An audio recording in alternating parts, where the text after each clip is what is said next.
Hi friends, this is 5 Minutes Tech YouTube channel. Here is Nothing Phone One Smartphone. In this video, you will learn how you can turn on torchlight in your phone Nothing Phone 1.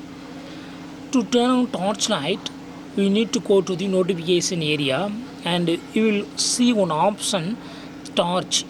Just tap on it and it will turn on, and see in the back side torchlight is turned on. So you can use this light in night time, so it will be very useful. Also, if you are capturing photos and videos in low light, it can enhance lighting.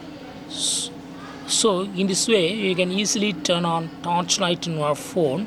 If you want to turn off torchlight, again you got to go to the notification area and tap on torch, it will be turned off. So in this way you can make use of torchlight in your phone Nothing Phone 1.